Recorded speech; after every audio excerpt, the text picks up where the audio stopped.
Hello प्यारे दोस्तों, साके studio Jodhpur 111 में हार्दिक स्वागत एवं हार्दिक अभिनंदन। हम आप आज को सुना रहे हैं बृहस्पति ग्रह। बृहस्पति ग्रह सभी ग्रह में सबसे बड़ा ग्रह है। इसके कष्ट निवारण हेतु केले की जड़ में जल से अर्घ्य देकर पीले पुष्प, हल्दी एवं चने की दाल से भगवान विष्णु का ध्यान कर पूजा करें। दीपक जलाकर गुड़ व चने की दाल का नैवेद्य रखकर आसन पर बैठकर निम्न मंत्रों में से किसी एक का 16 बृहस्पतिवार तक 11 माला का प्रत्येक बृहस्पतिवार को जाप करें एवं नियम अनुसार व्रत करें। पुखराज रत्न धारण करें। भूमि या सोने का छत्र या पुस्तक का दान करें। इसके कष्ट दूर हो जाते हैं, सुख एवं सौभाग्य की प्राप्ति होती है। एकाक्षरी बीज मंत्र ओम ब्रूम विषपते नमः। ओम ब्रीं बृहस्पते नमः। गुरु मंत्र है ओम ग्राम ग्रीं ग्रूम सह गुर्वे नमः। ओम ग्राम ग्रीं ग्रूम सह गुर्वे नमः। हेलो प्यारे भक्तों, प्यारे सनातनियों, बृहस्पतिवार व्रत कथा की पूजा विधि इस प्रकार है। बृहस्पतिवार के दिन प्रातः उठकर नित्य क्रम से निवृत्त होकर भगवान विष्णु का केले की जड़ से पूजन करें। पूजन करने के पूर्व व्रतधारी पीत वस्त्र धारण करें।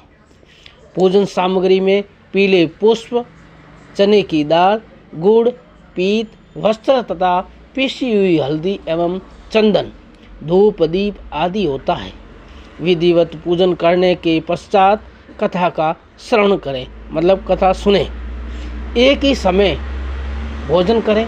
भोजन में पीले रंग के फल तथा चने की दाल आदि से बने पकवानों का ही भोजन करें। नमक का सेवन न करें। इस व्रत को हमेशा करते रहने से बृहस्पति प्रसन्न होते हैं और धन धान्य, संतान, सुख, सौभाग्य व विद्या का लाभ होता है। यह व्रत स्त्रियों को विशेष लाभदायक है। प्यारे सनातनियों, आज हम बृहस्पतिवार की कथा सुनाने जा रहे हैं। आप एकचित होकर इस कथा का लाभ उठाएं। प्राचीन काल में एक राजा राज्य करता था, जो बड़ा प्रतापी, धर्मात्मा तथा भगवत भक्त था। उसके दरवाजे पर से कोई निराश नहीं लौटता था। वह हर बृहस्पतिवार का बड़ी श्रद्धा से व्रत करता था। उसकी ये बातें रानी को अच्छी नहीं लगती थी और ऐसा करने से वह राजा को रोकती थी। एक दिन राजा शिकार खेलने जंगल में गया था। महलों में सिर्फ रानी और उसकी दासी ही थी। उस समय बृहस्पति जी साधु का रूप धरकर रानी के घर गए और भिक्षा मांगने लगे। रानी बोली, मुझे घर के कामों से समय नहीं मिलता। दान पुण्य को राजा ही काफी है। आप ऐसी कृपा करें जिसमें धन आदि नष्ट हो जाए और मैं सुख से सो सकूं। साधु बोले, रानी तुम बड़ी विचित्र हो। धन और संतान से कोई नहीं आपदा आघाता। यदि तुम्हारे पास धन है तो जगह जगह पर सदा व्रत खुलवाओ, ब्राह्मणों को दान दो, धर्मशाला, कुआं, तालाब, बावड़ी, बाग बगीचा आदि बनवाओ, निर्धन लोगों की कुंवारी कन्याओं का विवाह कराओ आदि ऐसे धर्म कार्य करो जिससे तुम्हारा यश बढ़े और स्वर्ग की प्राप्ति हो। रानी को ये बातें अच्छी नहीं लगी। वह बोली, महाराज मैं ऐसे किसी धर्म कार्य में विश्वास नहीं करती हूँ। यह सुन साधु बोले, अच्छा सुनो, तो मैं उपाय बताता हूँ। कि विश्ववती गुरुवार के दिन घर को पोतो, अपना सिर धोते हुए स्नान करो। राजा से कहो कि वह हजामत बनवाए, धोबी को कपड़ा धुलने को दो, भोजन में मांस मदिरा आदि खावें। ऐसा करने से 7 गुरुवार तक ही तुम्हारा सब धन नष्ट हो जाएगा। ऐसा कह साधु चली गई। रानी ने वैसा ही किया। 3 विश्वतिवार करते ही सब धन नष्ट हो गया। भोजन को भी तरसने लगे, रोग सताने लगे। तब राजा ने रानी से कहा, तुम वहीं पर रहो, मैं परदेश धनोपार्जन के लिए जाता हूँ। ऐसा कहकर राजा चला गया।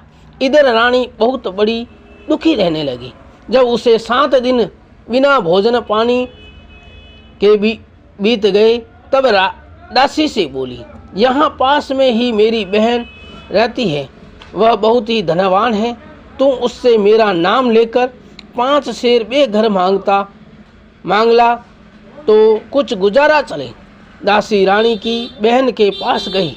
उस दिन वृषवतिवार था, वह पूजा कर रही थी। दासी ने कई बार रानी से अपने आने का कारण कहा। रानी ने एक न सुनी, क्योंकि वह एकाग्र मन से कथा सुन रही थी। दासी क्रोधित होकर अपनी रानी के पास वापस जाकर बोली, रानी, आपकी बहन ने तो मेरे कई बार कहने पर भी हमें छोटा समझकर कोई उत्तर नहीं दिया और मैं निराश होकर लौट आई हूँ। रानी बोली, जब बुरे दिन आते हैं तो कोई भी बोलता भी नहीं है। अच्छे बुरे की पहचान आपत्ति काल में ही होती है।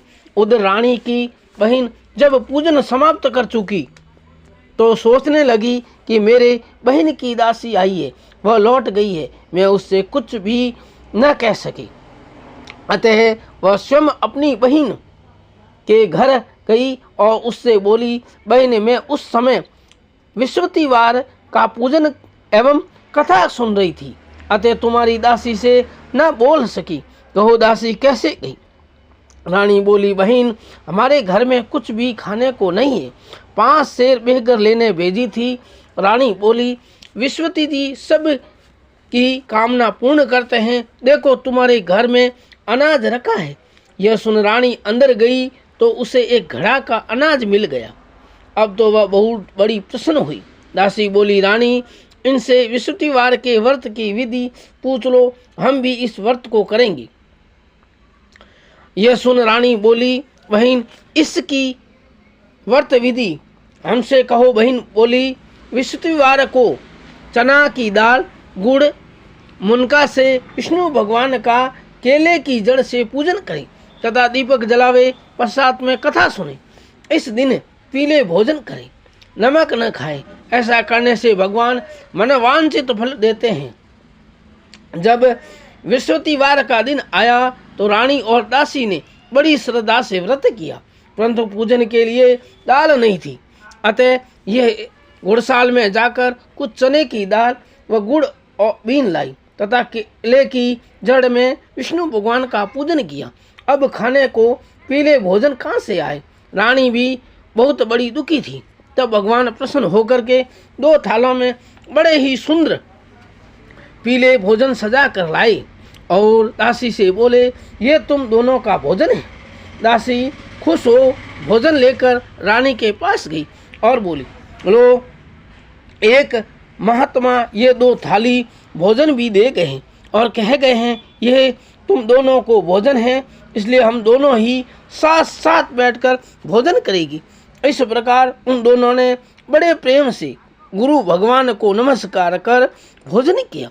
अब तो वे दोनों हर बृहस्पतिवार को व्रत करने लगी। भगवान की कृपा से फिर उनके यहाँ पहले जैसा ऐश्वर्य हो गया। रानी फिर दान पुण्य करने में आलस करने लगी तो दासी ने समझाया, देखो पहले भी तुम इसी प्रकार आलस्य करती थी तो तुम्हारा सब धन नष्ट हो गया।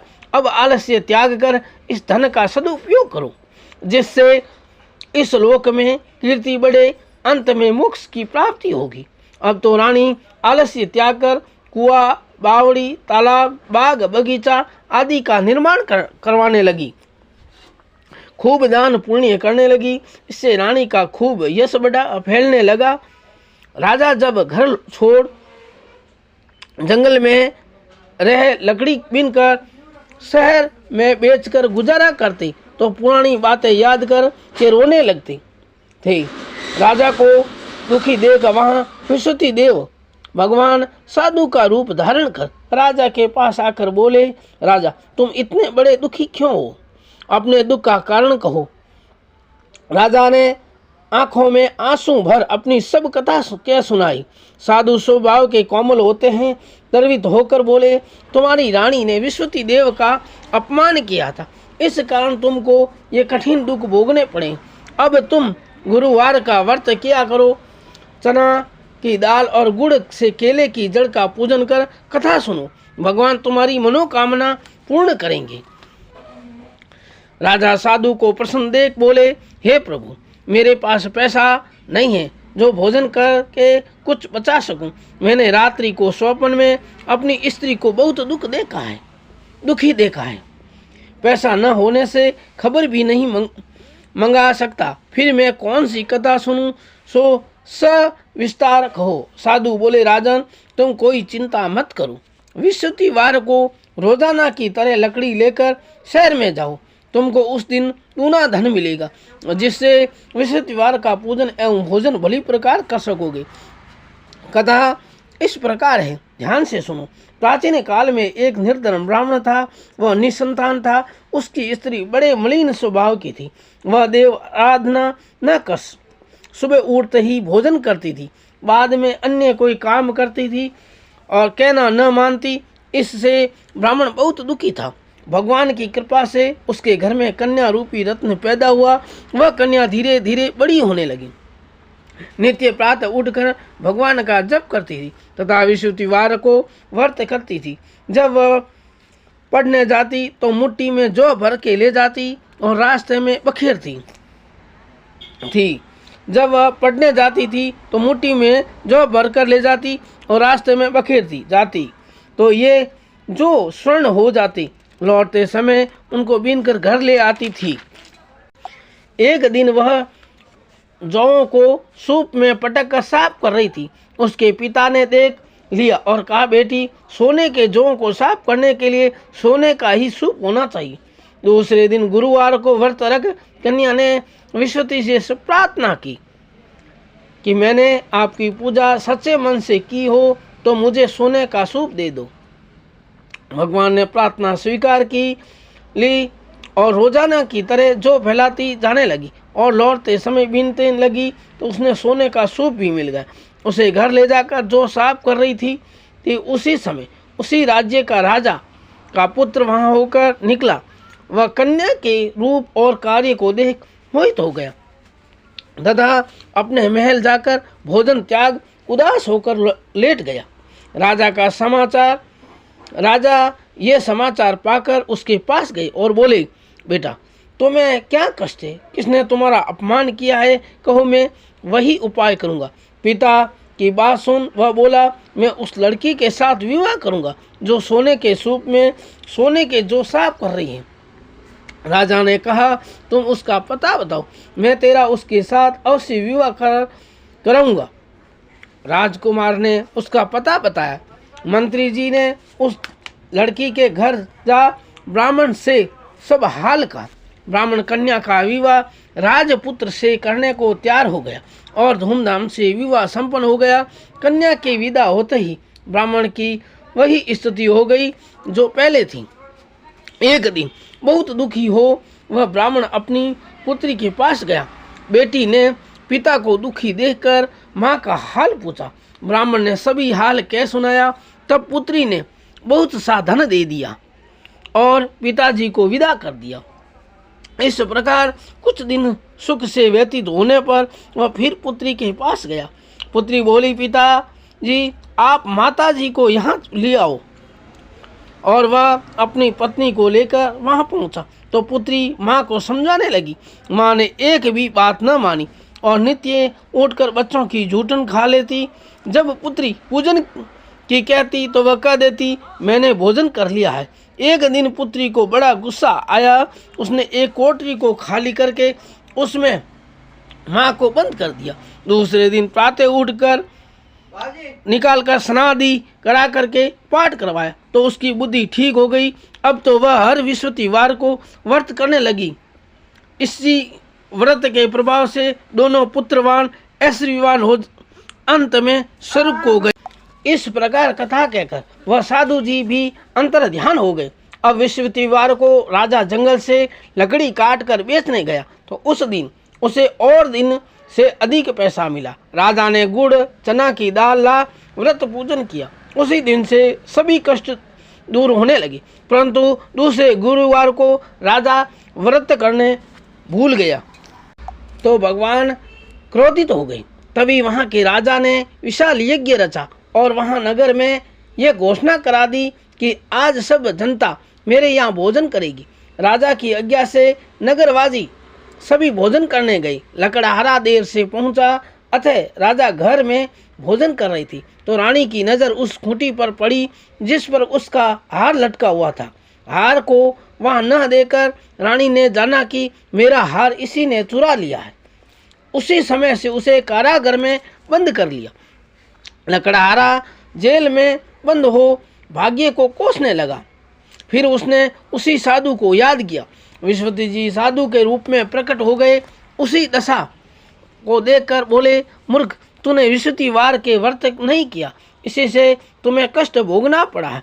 अब चिंता न कर, विस्पतिवार को तुझे जेल खाने के दरवाजे पर 4 पैसे पड़े मिलेंगे, उनसे तुम उनका पूजन करना, तेरे कष्ट दूर हो जाएगा। गुरुवार को उसे 4 पैसे मिले तो लकड़हारे ने राजा ने पूजा की। अब विश्वपति देव ने उस नगर के राजा को सौंपन में कहा, तूने जिसे जेल में बंद कर रखा है वह निर्दोष है, उसे छोड़ दे। रानी का हार वही लटका हुआ है, यदि तू न छोड़ेगा तो मैं तेरा राज्य नष्ट कर दूंगा। राजा एकदम उठा और हार को खूंटी पर देकर लकड़हारे को बुलाकर क्षमा मांगी और उसे अनेक वस्त्र आभूषण देकर विदा किया। एक दिन राजा की याद में दुखी होकर रानी विचार करने लगी। न जाने राजा कहाँ किस प्रकार रहते होंगे, कोई खबर नहीं है। दुखी हो भगवान की प्रार्थना करने लगी।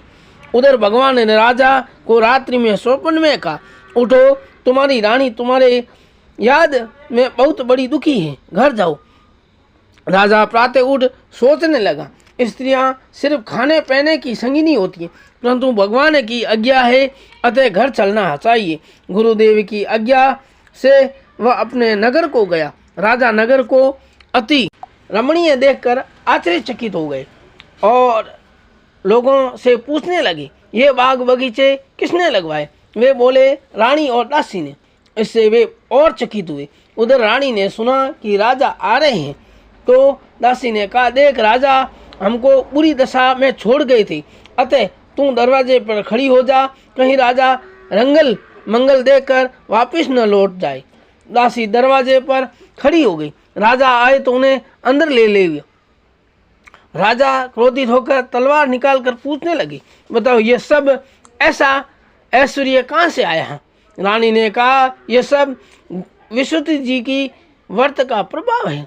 तब राजा ने प्रतिज्ञा की कि 7 दिन बाद तो विश्वपति का सब पूजन करते हैं, परंतु मैं रोज दिन में 3 बार कथा करूंगा। हर समय राजा के दुपट्टा में चना की दाल बंधी रहती है। एक दिन राजा घोड़े पर बैठ अपनी बहन से मिलने को चला। मार्ग में कुछ आदमी मुर्दा लिए जा रहे थे।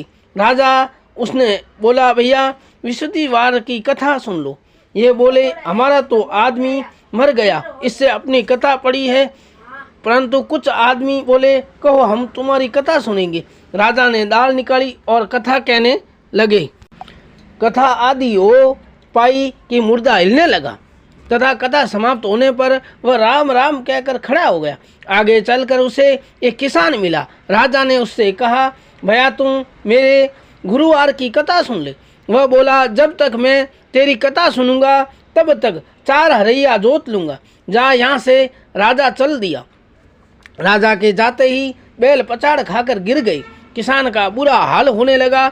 उस समय उसकी माँ रोटी लेकर आई तो बेटे की दशा देख सब हाल पूछने लगी। बेटे ने सब हाल कह दिया। अब बुढ़िया दौड़ी दौड़ी घुड़सवार के पास गई और बोली, मैं आपकी कथा सुनूंगी, चलो मेरे खेत पर चलकर कहो। राजा ने खेत पर कथा कही तो बैल खड़े हो गई। किसान स्वस्थ हो गया। राजा सकुशल अपनी बहन के यहाँ पहुँच गया। बहन ने राजा की खूब मानी की। दूसरे दिन राजा ने अपनी बहन से कहा, ऐसा कोई आदमी है जिसने भोजन न किया हो, वह मेरी कथा सुन ले। बहन बोली, ऐसा कोई पड़ोस में हो तो देख आऊं, परंतु उसे कोई बिना भोजन किए नहीं मिला। पश्चात वह एक कुमार के घर गई। उसका लड़का बीमार था। वह 3 दिन से किसी ने भोजन नहीं किया। बहन ने उनसे कथा सुनने को कहा। वह तैयार हो गई। भाई ने जाकर कथा कही, जिससे सुनकर लड़का ठीक हो गया। अब राजा की प्रशंसा होने लगी। राजा ने अपनी बहन से घर चलने को कहा। बहन ने यह बात अपनी सास से कही। वह बोली, तू चली जा, बच्चे नहीं जाएंगे, क्योंकि तेरा भाई निसंतान है। बहन ने यह बात भाई से कही तो भाई ने कहा, जब बच्चे नहीं जाएंगे तो तुम ही क्या करोगी। राजा दुखित होकर अपने नगर को चल दिया और सब बात अपनी रानी से कही। रानी बोली, नाथ, भगवान संतान भी अवश्य देंगे। उसी रात को राजा ने स्वप्न में कहा, उठ, चिंता त्याग, तेरी रानी गर्भ में है। राजा खुशी हुआ तो 9 माह का पुत्र पैदा हुआ। जब बहन ने यह समाचार सुना तो बधाई लेकर आई और रानी ने कहा, बुलाने पर नहीं आई, बिन बुलाए आई है। बहन बोली, भाभी, मैं ऐसा न करती तो पुत्र कैसे होता। विश्वती देव ऐसे ही है, जो जिस काम ना से व्रत एवं कथा करता है उसकी सभी मनोकामनाएं पूर्ण होती हैं। जय बोलिए विश्वती भगवान की जय हो। जय बोलिए गुरुदेव की जय हो। जय बोलिए गुरुदेव भगवान की जय हो। जय विष्णु भगवान की जय हो।